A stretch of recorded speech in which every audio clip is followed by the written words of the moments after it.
The most important part of a morning routine is how you feel about yourself. It's the number one thing that people do not pay attention to that matters the most is how do you feel about yourself when you're done your morning routine. Nobody wakes up perfect. Nobody wakes up full of energy. Yes, ready to go. I can't believe today is another day. What a day to be alive. I'm so grateful. Like nobody. Mel Robbins, Evan Carmichael, Tony Robbins, nobody. The difference between where most people are at and the people who have success is that they demand that they show up, and they create that through the routines and the habits, which is your morning routine. It's the easiest way to just get started. So you go from being tired and having stuff in your eyes and lines on your face and rolling out of bed to then feeling inspired, motivated, ready to take on the day. How do you do that? Well, you have to find the thing that actually makes you feel powerful, inspired, motivated, confident, and ready to go. And most people just go through the motions. And I'm talking to the achievers now. Most of America, most of the world doesn't have a morning routine at all. They fall into their day, they wake up like an accident, and they start falling into what other people want them to do for the day. Like most people wake up and just immediately go to their phones, see the crisis, and they're rushing off to go work on somebody else's dream. They wake up, drive to a job that they hate, to work on building somebody else's dream. That's most people. You guys watching this, you're probably more on the achiever side. You probably have some kind of morning routine. You're probably doing more than your friends and the people around you. The challenge with achievers and the morning routine is most of the time you're going through the motions to just check the box and feel like I got it done, as opposed to actually getting the feeling. The most important part of a morning routine is the feeling. So I had, on my tour, I had a woman in Albuquerque, New Mexico, talk about morning routines. And she asked me what mine was. And I told her what mine was, but mine doesn't matter. What matters is what you're doing. And so I asked her, what do you do in your morning routine? Well, the first thing I do every day is I pray. Okay, great, so you pray. And let me ask you an honest question. I need you to be honest right now. This is important for me, for you, for everybody here. How many times when you're doing the prayer, when you've done the same prayer so many times, when you're going through the prayers, how many times are you just saying the words, because you know the words, you've memorized them, you say them a million times. How many times are you just saying the words? And how many times you actually feel the deep connection? How many times you actually feel the power flowing through you? And I forget what the number was. It says 40%, something like, where she actually feels the power. Like, that's the problem. That's the problem with achievers. You are going through the motions of your morning routine without ever having a feeling.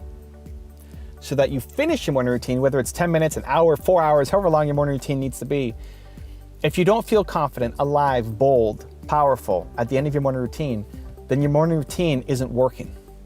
I don't care that you check the box of having done your prayers or watched that video. The number of people who watch a video, but then you're doing it while you're making your bed or brushing your teeth or eating breakfast or whatever, you're not ever really intentional about watching the video. That's great that you can check the box of saying you watched the video, but you didn't get the feeling, so it doesn't matter.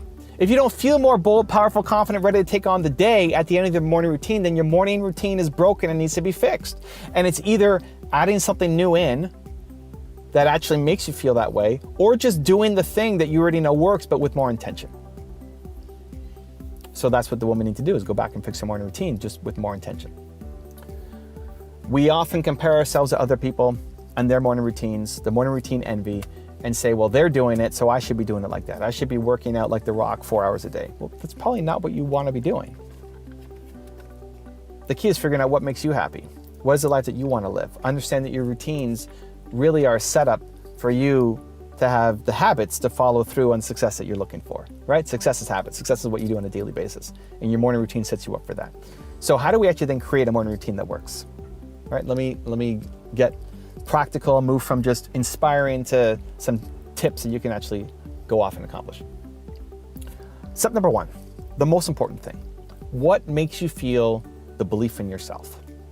Of all the things that you do, that you've tried, that you've done, what makes you feel the most belief in yourself?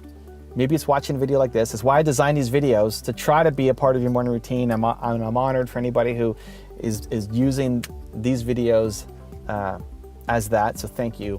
But whether it's these videos, whether it's reading the book, whether it's meditation, prayer, working out, getting in nature, petting your cat, like what is the thing that makes you feel belief in yourself, that you're capable of more, that today can be a great day.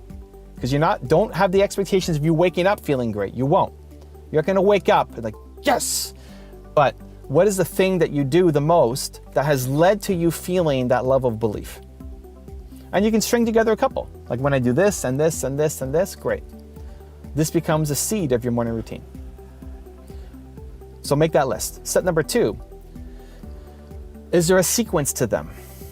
What's the one thing that when you just start doing that thing, it kickstarts everything else? So that's why making the bed is something for a lot of people. It's not that making the bed actually gets you feel motivated. It's that you're the kind of person who makes the bed. And then it's what happens next. Is that when you make the bed, you're more likely to then do the next thing. You're picking something simple as the first step, not because of it actually doing anything to make you feel great. It's that it makes you do the next step and the next step and the next step. So making your bread, brushing your teeth, flossing your teeth, like whatever the thing is, what's the easiest part of the routine? Because working out, for example, if working out's on your list, that's hard. You might have lots of energy and excitement now, but tomorrow morning you're gonna wake up and not wanna work out. Even though logically, that working out will get you feeling inspired, hopefully not expired, inspired, motivated for the day. You feel great after a workout. You don't wanna do the work in the morning. So don't make workout your first thing. Something easier that you can fall into. So making the bed, brushing your teeth, or if there's something else, drinking a glass of water. Like you're the kind of person who drinks a glass of water in the morning, so then you follow through on the next thing and the next thing and the next thing. So you start stacking them, right? So step number 1 is you make a list of the things that make you feel the belief, the courage, the motivation, the fire, and you put that into routine. But step number 2 is now we're gonna order them and figure out what is the easiest, best place for me to get started on these things so that I can still follow through on everything else. So when I do that one thing, everything else cascades in order. And then step number 3 is just make it realistic. Make it realistic that you can actually do it. One of the biggest problems that people have with morning routines is you create this perfect morning routine that takes you 4 hours to do, and is unrealistic for you to actually follow through on. You'll do it for 2 days and then realize, wow, this is just not happening. I'm not doing it. And what that translates often is then, therefore you suck. Because you can't follow the routine, therefore you suck. And then the whole day gets thrown away, and the next day, and the next day, and the next week, and the next month, and nothing ends up happening until you get inspired for a new morning routine, right? So the point of trying on other people's morning routines or getting some ideas is really just to figure out what works for you. For example, the whole idea of writing in a journal. Journaling just doesn't do it for me. I've tried it a whole bunch of times. I used to feel bad about myself that journaling didn't work. Like, why doesn't it work for me? What's wrong with me? Why don't I feel better after journaling? My hand gets tired. I can't read my own handwriting. I don't know. It doesn't do anything for me. So after hearing for how many people it worked, the work. Okay, I committed. I'm gonna do morning pages, and I started writing whatever comes to my mind. And if I didn't know what to write, I would write. I don't know what to write. I'm just writing what comes to my mind, and having the freedom just to write that stuff down. But after evaluating, I realized I feel no better coming out of this morning routine than I did going in. And if that's the result for you, it doesn't matter that Evan Carmichael does it, or Mel Robbins does it, or Gary Vee does it, or whoever does it. It's not working for you. Great. You could tweak it, test it again, try something different. And if it's still not working for you, abandon it and go do something else, and don't feel bad that it's not working for you. It's fantastic. Go find a thing that is. Just because somebody else is doing it doesn't mean that it's going to work for you. Just because that hat fits beautifully in somebody else doesn't mean that it's going to work for you. Maybe you shouldn't wear hats ever. Right? So step 1, go back to figuring out what are all the things that you love doing that make you feel bold, confident, alive. The goal of your morning routine, again, is to make you feel bold, powerful, confident, alive, ready to take on the day. 2, you sequence them to figure out what's the order. How can you start with the easiest thing that when you do that thing, everything else falls in place? And then 3, make it realistic. Make it realistic that it's something that you can stick to, that you can do, that will fit into your life. It doesn't require superhuman effort to wake up and do every day. That if you're traveling or something ends up happening, you can mostly stay consistent on it, right? Make it realistic for your life and what you're doing. Because when you can start your day with the expectation of not having energy, right? You don't put the fake expectation of you having to wake up with tons of energy, but then creating a structure for yourself that will bring the energy forward. If you can imagine for the next year, wake up, have no energy, do something that will give you energy to show up more confidently in your life for the day ahead. Imagine how much of a change that will make in your life.